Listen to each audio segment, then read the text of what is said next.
வணக்கம். இது உங்கள் ஸ்ரீ பழனி முருகா ரியல் எஸ்டேட். நான் உங்கள் முத்துக்குமார். நம்ம இப்போ பார்க்க போகிற இடத்தோட தார் ரோட்டின் முகப்புங்க. இந்த இடத்துக்கு தார் ரோட்டின் முகப்பானது சுமார் ஒரு 200 அடி கிடைக்கும் நமக்கு. இப்போ நம்ம பார்த்துட்ருக்கோம் பார்த்தீங்களா, இதுதான் இன்றைக்கி நம்ம பார்க்க போகிற இடம். கொஞ்சம் க்ளீன் பண்ணாமல் உங்களுக்கு முள் அந்த மாதிரி தாங்க இருக்கும். க்ளீன் பண்ணோம்னா நமக்கு ஒரு நல்ல ஒரு செம்மண் நிலமாக நம்ம காமிக்கும். இடத்துல பார்த்திங்கன்னா அங்கங்கே சின்ன சின்ன பாறைகள்லாம் இருக்குங்க. இந்த இடம் வந்து எங்கே அமைஞ்சிருக்குன்னு பார்த்தீங்கன்னா, திண்டுக்கல் மாவட்டம் டி கூடலூர்லேருந்து ஒரு 6 கிலோமீட்டர் தொலைவில் இந்த இடம் அமைஞ்சிருக்கு.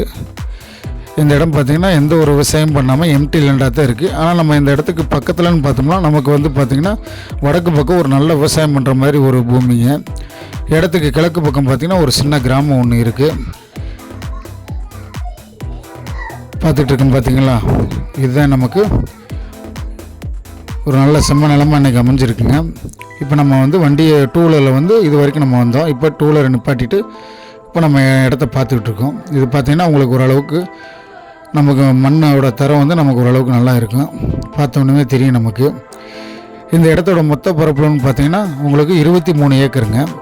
ஒரு ஏக்கருக்கு பார்த்தோம்னா 12 லட்ச ரூபா நமக்கு கேட்டிருக்காங்க. 23 ஏக்கரு, ஒரு ஏக்கருக்கு 12 லட்ச ரூபா நமக்கு கேட்டிருக்காங்க. இந்த கடைசியாக ஒரு வீடு தெரியுது பார்த்தீங்களா, அந்த வீடு வரைக்கும் இந்த புளியானது அங்கே வரைக்கும் வருங்க. உங்களுக்கு இடத்தோட ஸ்டார்டிங்கில் பார்த்தீங்கன்னா உங்களுக்கு ரோடு ஃபேஸ் வந்து பார்த்திங்கன்னா கம்மியாக இருக்கும். உள்ளே போக போக பார்த்திங்கன்னா உங்களுக்கு இடம் வந்து பார்த்திங்கன்னா ஓரளவுக்கு நல்ல பெரிய நிலமாக நமக்கு தெரியும். இப்போ நம்ம இடத்துக்கு பார்த்திங்களா, இந்த வீடியோ எங்கேருந்து எடுத்துக்கோம்னா இடத்தோட கிழக்கு பக்கம் கடைசியில் இருந்து நம்ம இந்த வீடியோ எடுத்துருக்கோம். நம்ம அந்த பக்கத்தில் காமிக்கிற தோட்டம் பார்த்திங்கன்னா உங்களுக்கு இடத்தோட வடக்கு பக்கம். ஆல்ரெடி நான் உங்களுக்கு சொல்லியிருக்கேன் பார்த்திங்களா, இடத்தோட வடக்கு பக்கம் விவசாயம் பார்த்துட்ருக்க இடம். இந்த இடம் பார்த்திங்கன்னா எம்டி லேண்டாக தான் இருக்குது நமக்கு. ஆனால் பக்கத்தில் பார்த்திங்கன்னா ஓரளவுக்கு விவசாயம் பண்ணிக்கிட்டு இருக்காங்க. நான் முன்ன சொன்ன மாதிரி அங்கங்கே பார்த்திங்கன்னா சின்ன சின்ன அந்த கல்லாம் இருக்கும். அங்கேனா பார்த்திங்கன்னா உங்களுக்கு பாறை அந்த மாதிரி தெரியும். ஒரு இன்வெஸ்ட்மெண்ட்டுக்கு பார்த்திங்கன்னா உங்களுக்கு ஒரு நல்ல இடம். பெரிய லேண்டாக பார்க்குறவங்க பார்த்திங்கன்னா இந்த இடமானது அவங்களுக்கு ஓரளவுக்கு சரியாக வரும். வாங்க நேரில் இடத்த பார்வையிடலாம். நன்றி.